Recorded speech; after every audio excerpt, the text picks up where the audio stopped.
પાડી પડે એમાંય વાત સાંભળી કે આપણે જે ઘનશ્યામભાઈ છે ઘનાભાઈ કે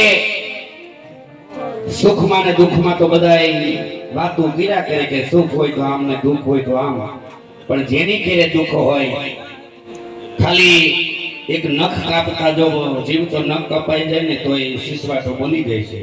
તો આજે એના કમરેથી બે પગે પાઈસ થઈ ગયા છે.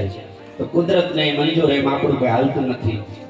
ઘણી વસ્તુ કરી હોય, દવા કરી હોય, દારૂ કે જે કાંઈ કર્યું હોય, આસ્થા રાખી હોય, પણ હવે તેને મંજૂર હોય એમ થાય આપણે બીજું તો કાંઈ ન કરી શકીએ, પણ એને થોડોક આપણે આર્થિક સપોર્ટ કરીએ તો એ પણ એને ઘણા વર્ષો સુધી જીવાડી દેવાના.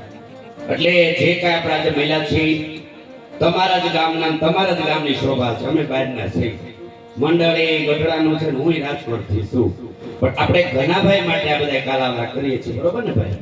હા, એટલે મન મૂકીને વરજો. જે કાંઈ આપો એ ઘનાભાઈ જે કાંઈ એના જીવન જરૂરિયાત વસ્તુમાં જે કાંઈ વાપરે એને અમારે સમર્પિત કરીને જવાનું છે, કાંઈ લઈ જવું નથી. આ ચોખ્ખી વાત. હા, દૂધ ઢોળાય તો અહીંયા, ઘી ઢોળાય તો ગઢાળામાં, અહીં બહાર શેઠો વટવાનું નથી.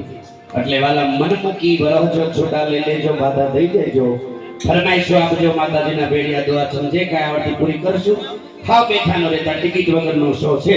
ઘણા નકરા મોબાઈલમાં શૂટિંગ ઉતાર્યા કે ઉતારજો, પણ બે પાંચ લઈને ઉડાડવા આવે તમને આ બધાને મજા આવે કે મેં અમારી કદર કરી. એટલે આ તમારી મોજ હશે એવી અહીંથી મોજ. અને ઘણા ભાઈને જેને લખ્યું હશે એ અહીંયા બાપા થઈ જશે, પછી તમારી મોજ. હા, હાલ હાલ